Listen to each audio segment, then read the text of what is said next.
नमस्कार दोस्तों, आज मैं आपको भादों की पिठोरी अमावस्या व्रत की कथा सुनाने जा रही हूँ।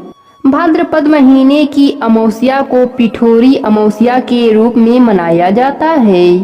इस दिन महिलाएं अपने पुत्र की लंबी आयु के लिए व्रत रखती हैं। ऐसी मान्यता है कि माँ दुर्गा की कृपा से संतान को न सिर्फ लंबी आयु मिलती है, बल्कि मृत्यु संतान को भी नया जीवन मिलता है। पिठोरी अमावस्या के दिन आटे से 64 देवियों के पिंड बनाकर उनकी पूजा की जाती है। दक्षिण उत्तर में पिठोरी अमावस्या के नाम से मनाया जाता है, जबकि दक्षिण भारत में पोलाला अमावस्या के रूप में मनाया जाता है। इस दिन उत्तर भारत में माता दुर्गा की और दक्षिण भारत में माँ पोलेरमा की पूजा की जाती है। पोलेरमा को माँ दुर्गा का ही एक रूप माना जाता है। अब सुनते हैं पिठोरी अमावस्या की कथा। एक समय की बात है, एक गांव में एक परिवार रहता था। उस परिवार में 7 भाई रहते थे।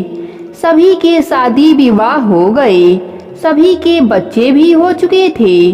परिवार की सलामती के लिए 7 युवाओं की पत्नी पिठोरी अमावस्या का व्रत रखना चाहती थी, लेकिन पहले साल बड़ी बहू ने व्रत रखा तो उसके बेटे की मृत्यु हो गई। दूसरे साल दूसरे बेटे की भी मृत्यु हो गई। 7 सालों तक ऐसा ही होता रहा। तब बड़े भाई की पत्नी ने इस साल अपने मृत पुत्र का शव कहीं छुपा दिया। उस दिन पोलेरमा माता गांव की रक्षा के लिए पहरा दे रही थीं। उन्होंने जब इस दुखी मां को देखा तो वजह जानना चाहा। तब बड़े भाई की पत्नी ने सारा घटना सुनाया। तब देवी पोलेरमा को दया आ गई। उन्होंने उस दुखी मां से कहा वह उन स्थानों पर हल्दी छिड़क दे जहां जहां उसके बेटे का अंतिम संस्कार हुआ है। माँ ने ऐसा ही किया। उस दिन भादो मास का अमावस्या था और बड़ी बहू अमावस्या का व्रत रखी हुई थी। जब वह घर लौटी तो 7 पुत्रों को जीवित देखा। उसकी खुशी का ठिकाना न रहा। तभी से उस गांव की हर माँ अपने बच्चों की लंबी आयु के लिए पिठोरी अमावस्या का व्रत रखने लगी।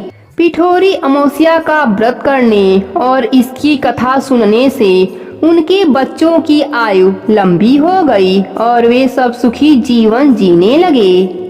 हे पोलेरमा माता, जैसे उन सब पर कृपा किया, वैसे ही इस कहानी को कहने वाले, सुनने वाले, हुंकारा भरने वालों के ऊपर भी अपनी कृपा बनाए रखना।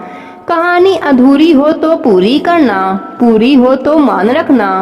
प्रेम से बोलिए पोलेरमा माता की जय हो।